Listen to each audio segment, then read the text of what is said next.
Comment expliquer que certains éléphants fuient une zone plusieurs heures avant un tsunami? Pourquoi ces géants terrestres semblent-ils percevoir un danger invisible aux instruments humains? Ces questions troublent la science moderne et remettent en cause notre compréhension des capacités animales. En effet, plusieurs observations ont montré des comportements inhabituels d'éléphants avant des séismes ou des vagues meurtrières. Ce phénomène soulève un problème universel: l'être humain maîtrise la technologie, mais il reste parfois sourd aux signaux subtils de la nature. Comprendre ce mécanisme n'est pas un simple sujet de curiosité. Il s'agit d'un enjeu scientifique majeur lié à la prévention des catastrophes naturelles. Si les éléphants détectent réellement des signaux précoces, alors ils représentent un modèle biologique unique.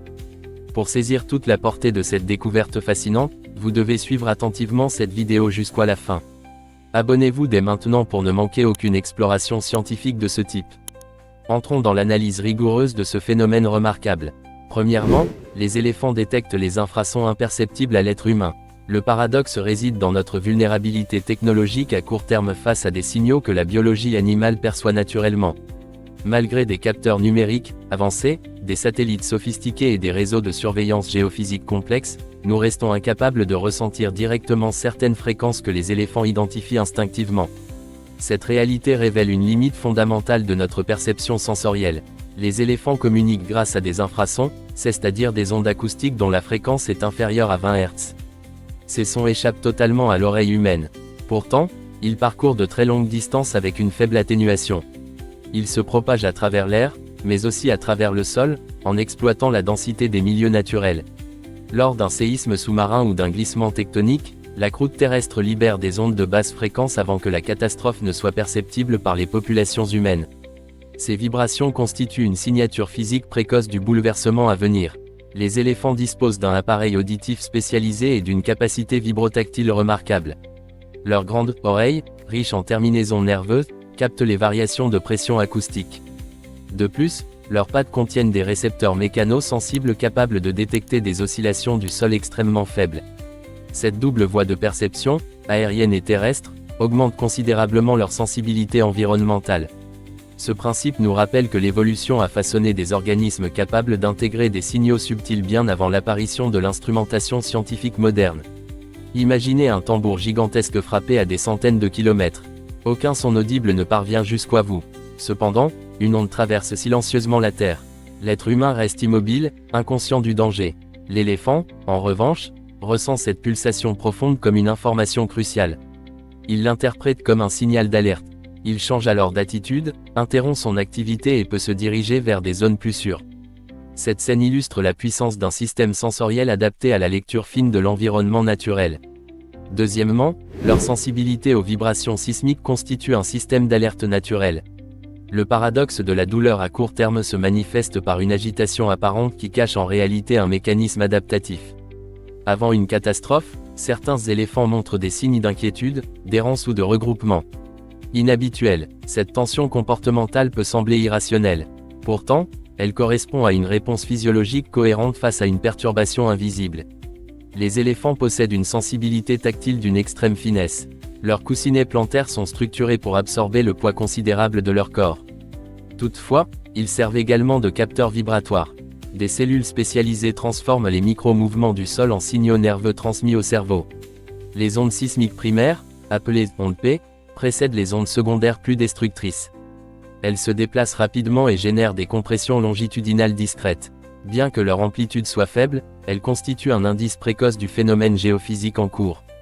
Les éléphants peuvent percevoir ces variations avant l'arrivée des secousses majeures.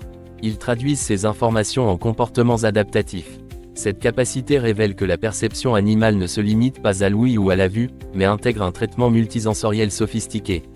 Ce chapitre met en lumière une vérité rarement évoquée: la nature a sélectionné des organismes capables d'interpréter des signaux que notre système nerveux ignore totalement. Tout comme un marin aguerri ressent une variation subtile dans la pression atmosphérique avant une tempête, l'éléphant perçoit une altération presque imperceptible du sol. Une vibration minime devient une donnée stratégique. Une donnée stratégique devient une décision collective. Ainsi, la tension initiale se transforme en mouvement coordonné vers un espace plus sécurisé. Troisièmement, leur mémoire et leur intelligence sociale amplifient leur capacité d'anticipation. Le paradoxe réside dans la puissance de l'expérience passée. Une peur ancienne, inscrite dans la mémoire, peut orienter une réaction présente et structurée. Les éléphants sont reconnus pour leur mémoire exceptionnelle. Ils peuvent se souvenir de points d'eau, de trajets migratoires et d'événements marquants pendant des décennies. Des recherches comportementales ont démontré qu'ils conservent la trace d'expériences traumatiques prolongées. Si un groupe a déjà été confronté à une inondation, à une sécheresse extrême ou à une secousse sismique, certains signaux environnementaux peuvent réactiver cette mémoire collective. La transmission de cette connaissance n'est pas uniquement individuelle. Elle est sociale. Les matriarches, souvent les femelles les plus âgées, occupent une position centrale dans la structure du troupeau. Leur expérience accumulée devient un repère décisionnel. Lorsqu'un changement inhabituel survient, elles orientent le groupe vers une stratégie prudente. Cette organisation hiérarchique favorise une anticipation structurée plutôt qu'une réaction chaotique. Ce principe nous rappelle que l'intelligence n'est pas seulement une question de cognition individuelle. Elle repose également sur la mémoire partagée, la coopération et l'apprentissage intergénérationnel. Considérez une bibliothèque vivante évoluant dans la savane. Chaque éléphant adulte représente un volume d'archives biologiques. Les sécheresses passées, les tempêtes anciennes et les séismes vécus constituent autant de chapitres inscrits dans leur expérience. Lorsque des signaux similaires apparaissent, le groupe agit comme s'il consultait un savoir ancien, transformant l'instinct en décision stratégique. Quatrièmement, les observations scientifiques renforcent l'hypothèse sans encore l'expliquer totalement. Le paradoxe réside dans l'écart entre constat empirique et validation expérimentale rigoureuse. De nombreux témoignages convergent, mais la science exige prudence et vérification. Après certains tsunamis en Asie du Sud, des rapports ont indiqué que des éléphants seraient déplacés vers des hauteurs avant l'arrivée des vagues destructrices. Ces observations ont suscité un intérêt croissant parmi les biologistes, les éthologues et les géophysiciens. Toutefois, corrélation ne signifie pas causalité.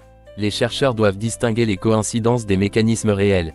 Il demeure complexe de reproduire expérimentalement une catastrophe naturelle afin d'étudier la réaction animale dans un cadre contrôlé. Les protocoles doivent respecter l'éthique et la sécurité. Les données disponibles reposent donc sur des analyses de terrain, des comparaisons comportementales et des enregistrements sismiques. Ce chapitre met en lumière une vérité fondamentale: la science progresse par accumulation progressive d'indices, par confrontation d'hypothèses et par validation méthodique.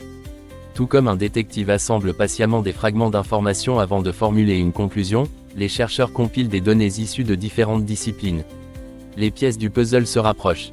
Les modèles explicatifs se précisent. Même si l'explication définitive n'est pas encore établie, l'ensemble des observations suggère fortement que les éléphants disposent d'une sensibilité naturelle aux signaux précurseurs des catastrophes. Les éléphants semblent capables de percevoir des infrasons, des vibrations sismiques et des signaux environnementaux subtils. Leur mémoire et leur organisation sociale renforcent cette capacité d'anticipation. Ce phénomène montre que la nature possède des systèmes d'alerte anciens et sophistiqués. Ce principe nous rappelle que la connaissance ne réside pas uniquement dans la technologie, mais aussi dans l'observation attentive du vivant. En appliquant ce concept, vous pourrez porter un regard nouveau sur les interactions entre science et monde animal. Continuez à explorer ces découvertes fascinantes et développer votre curiosité scientifique. Si cette analyse vous a éclairé, abonnez-vous dès maintenant à la chaîne pour approfondir d'autres mystères du monde naturel. Votre soutien permet de poursuivre ces explorations rigoureuses et passionnantes.